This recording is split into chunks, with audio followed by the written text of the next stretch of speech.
Aku Rizda Rusdiana Agustin dari Universitas UPN Jawa Timur. Aku ambil jurusan Informatika, Fakultas Ilmu Komputer. Oke, di sini aku bakal bagi pengalaman atau sharing terkait studi independen aku di Kampus Merdeka. Nah, studi independen itu sendiri itu program yang bisa dikonversi setara 20 SKS ke mata kuliah yang ada di kampus. Jadi aku nggak perlu worry ketika aku studi independen di luar kampus, karena dia tetap bisa dikonversi ke mata kuliah kampus. Oke. Alasan aku ikut studi independen ini karena aku pengen cari pengalaman baru, gimana suasana belajar gitu di luar kampus tuh kayak gimana sih. Aku pengen juga tahu relasi di luar kampus. Oke.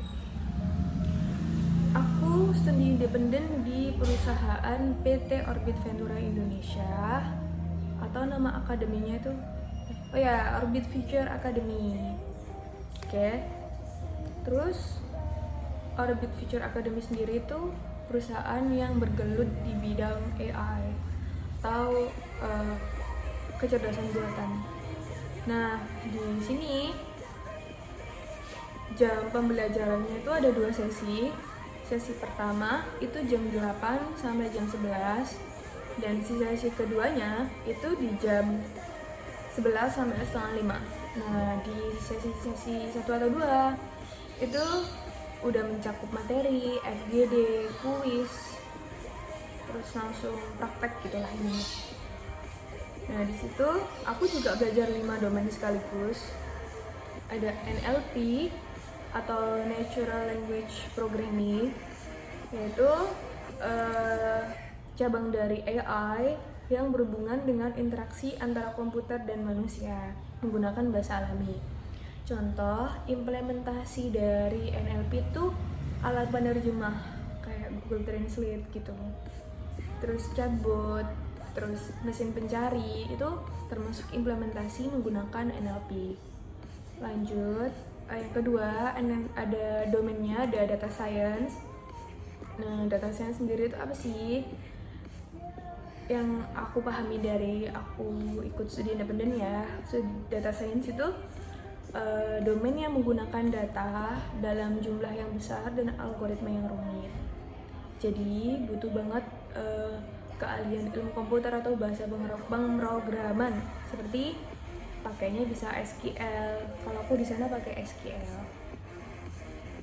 Contohnya data science itu buat apa gitu ya. Nah, kalau data science itu penerapannya bisa di beberapa bidang. Seperti aku sebutin ya, banyak banget fungsinya data science. Apalagi data science, data analis itu lagi hype banget di job desk bidang pekerjaan gitu. Oke. Oh ya, basicnya data science itu yang kuat matematikanya sih sama statistika. Kalau NLP kemarin emang full pemrograman pakai Python di Google Colab gitu. Oke. Terus lanjut, di sini itu contohnya ada di bidang kesehatan nih. Misal kita bisa memetakan wabah flu secara real gitu, real time. Terus di bidang finansial kita bisa menggunakan data science untuk menandakan pola penipuan gitu. Banyak banget fungsinya data science. Lanjut ke domain ketiga, ada reinforcement learning. Nah, ini yang paling aku susah banget, yang aku benar-benar mahamin ulang-ulang terkait materi ini. Itu dia terkait menentukan aksi untuk memperoleh hasil terbaik. Jadi dia seperti robot gitu, robotik. Itu termasuk ke reinforcement learning. Jadi kita harus ngajarin dulu, kita harus ngasih contoh, terus mereka ngasih aksi apa gitu. Nanti kalau mereka ngasih aksi yang benar, kita kasih reward. Tapi kalau mereka ngasih aksi yang tidak sesuai dengan yang kita ekspektasikan, gitu kita kasih punishment gitu. Itu prinsipnya reinforcement learning ya. Ada environment, seingat aku ada environment, action, reward, state, ada agent, ada interpreter. Bagi kalian yang minat robotik, itu kalian bisa mendalami domain reinforcement learning. Lanjut, ada computer vision, domain keempat. Nah, computer vision ini bidang yang membahas bagaimana komputer dapat memperoleh pemahaman terkait gambar atau video digital. Nah, computer vision ini berhubungan banget sama final project akhir aku yang aku ambil buat final projectnya di studi independen aku. Nah, di sini maksudnya domain ini tuh gimana? Jadi misal nih kita ada butuh suatu deteksi atau deteksi penyakit, deteksi suhu, deteksi cuaca, itu bisa banget pakai computer vision. Jadi kita harus belajar tentang computer vision dulu, baru kita bisa paham gitu. Bikin aplikasi deteksi cuaca tuh gimana sih gitu. Prinsipnya di computer vision.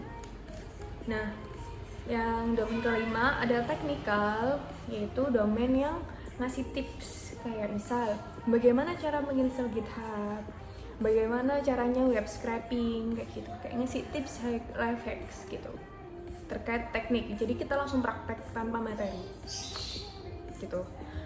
Oke.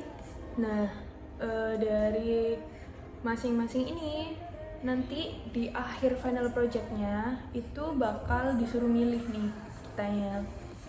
Nanti per kelompok itu bakal setor domain apa yang bakal kalian pilih dan nanti akan kalian implementasikan menjadi sebuah final project. Nah, aku sendiri sama kelompok aku itu memilih bidang CV. Karena apa? Karena kita udah sepakat bikin judul terkait deteksi kantuk menggunakan CNN atau Convolutional Neural Networks dan HR Cascade. Oke. Nah, kayak udah aku jelasin sebelumnya, computer vision itu kayak termasuk deteksi gitulah. Pokoknya itu intinya termasuk CV gitu ya. Nah, di sini tuh aku ambil domain CV. Oke, lanjut. Aku mau langsung nunjukin ke kalian semua yang lihat final project apa sih yang aku buat dan gimana cara kerjanya gitu ya.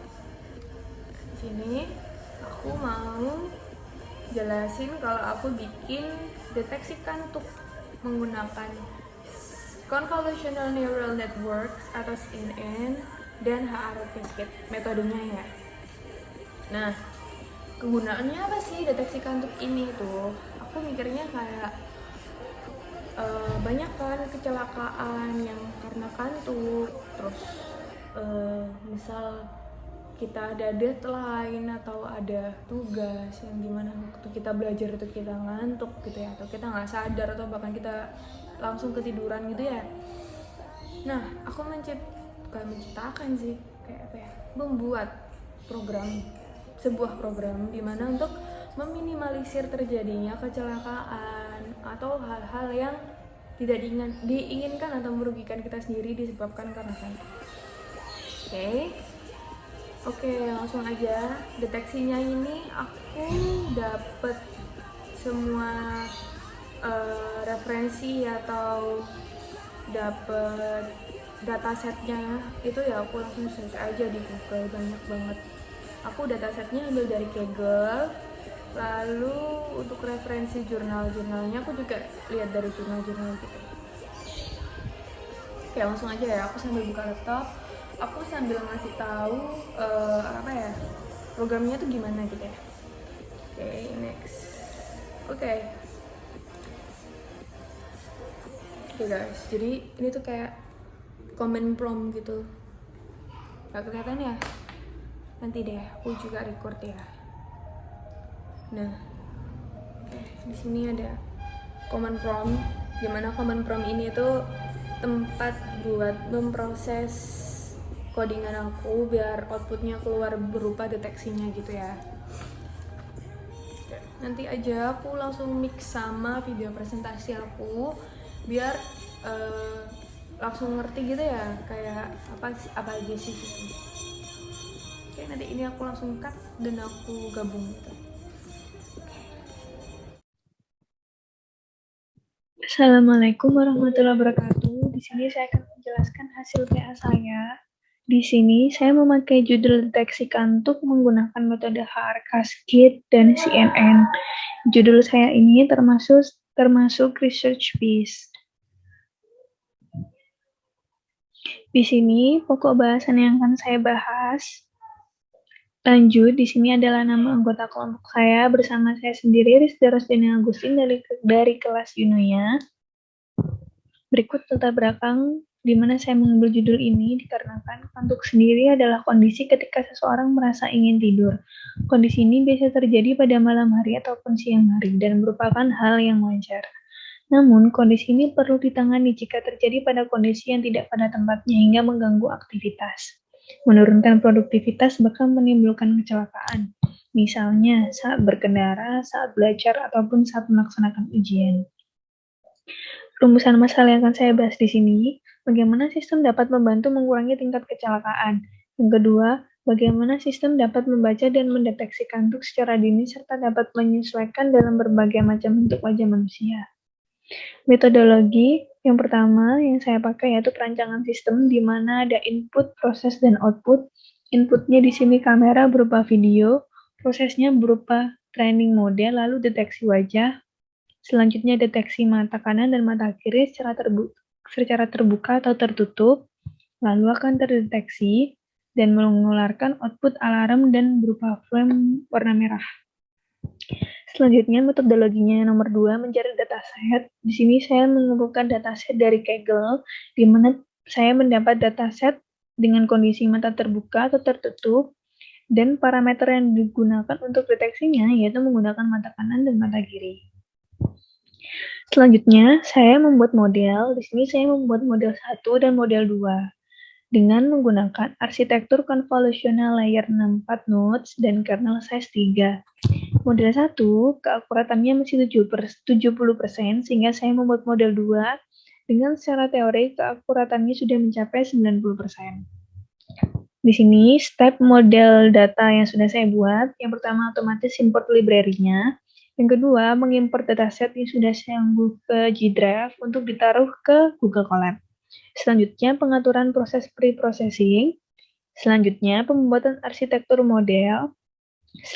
Selanjutnya di sini adalah pengaturan untuk otomatisasi disimpan dalam sistem Google Colab, sehingga dapat diunduh dengan parameter akurasinya terbaik.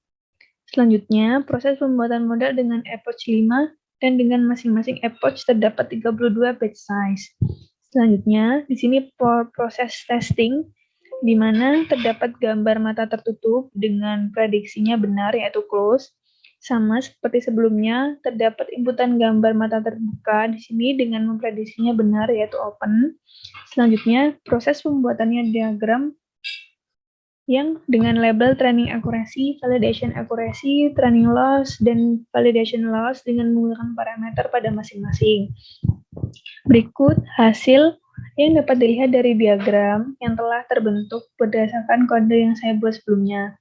Berikut hasil eksperimennya. Saya membuka command prompt dulu, lalu mengcopy directory folder yang berisi coding program, lalu kita ketik final.py, lalu kita tunggu loading sampai indikator lampu menyala dan muncul wajah pengguna. Berikut skornya masih 0 karena belum ada indikasi mengantuk, mata tertutup, skor otomatis bertambah +1, lalu percobaan mata terbuka otomatis, skor akan berkurang -1 dan menjadi 0. Selanjutnya, terdapat skor di atas 15 dengan mata tertutup, sehingga muncul peringatan frame berwarna merah dan beserta bunyi alarm. Saya coba setelah peringatan alarm, mata terbuka, skornya pun bertahap -1 dan frame warna merah pun perlahan hilang dan alarmnya pun tiba-tiba berhenti. Percobaan kacamata juga sama, saat mata tertutup, skor bertambah, mata terbuka, skor akan otomatis berkurang -1. Berikut saya coba di pencahayaan kurang bagus, program tidak bisa mendeteksi. Kesimpulannya, rata-rata akurasi dalam pendeteksian wajah, lalu mata kanan dan mata kiri pada saat terbuka atau tertutup menggunakan metode ini, yaitu 90%. Keberhasilan dari sistem dipengaruhi juga oleh peletakan kamera, posisi wajah yang pas, dan pencahayaan yang bagus. Job desk saya di sini, yang pertama mencari dataset di Kaggle. lalu membuat model 1 dan 2 yaitu pre-processing-nya beserta perancangan sistemnya, lalu evaluasi dan jurnal yaitu testing programnya lagi dan membuat jurnal dan mempublish. Langsung saja saya akan coba programnya.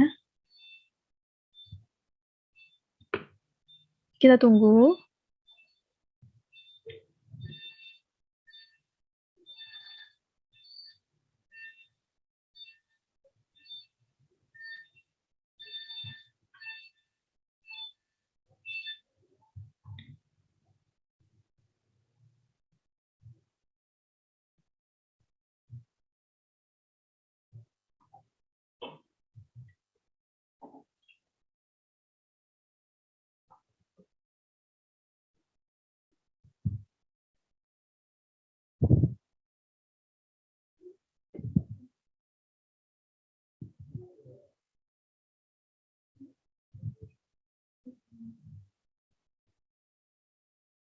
Dan berikut indikator kameranya sudah muncul. Dan di sini saya mata terbuka, skornya masih 0, dan saya coba mata tertutup hingga alarm berbunyi.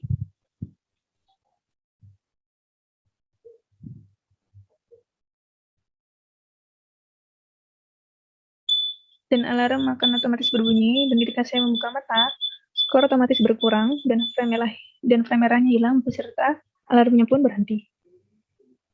Itu saja yang ingin saya demokan. Semoga bisa bermanfaat, dan mohon maaf bila saya ada salah kata. Saya akhiri presentasi PA ini. Wassalamualaikum warahmatullahi wabarakatuh. Oke, jadi itu tadi project aku yang aku kerjain, presentasinya bagaimana, programnya bagaimana, udah di video sebelumnya ya. Nah, jadi aku mau berterima kasih sama PT Orbit Ventura Indonesia yang udah memberikan pengalaman yang berguna buat aku. Lalu untuk dosen pembimbing aku, Bapak Agung Mustika, terima kasih atas bimbingannya. Dan untuk LPTM, terima kasih sudah memberikan wadah di mana saya bisa menjelaskan nih apa aja produk atau program yang saya bikin yang bisa berguna untuk masyarakat, yang sekiranya bisa saya konversikan untuk keluaran KKN saya. Udah segitu aja. Terima kasih banyak atas kesempatannya saya bisa mengikuti konversi luaran ini. Udah itu aja. Dari aku tuh aja sih. Terima kasih semua yang udah nonton, yang nggak di skip. Bingung mau ngomong apa nih. Udah. Terima kasih.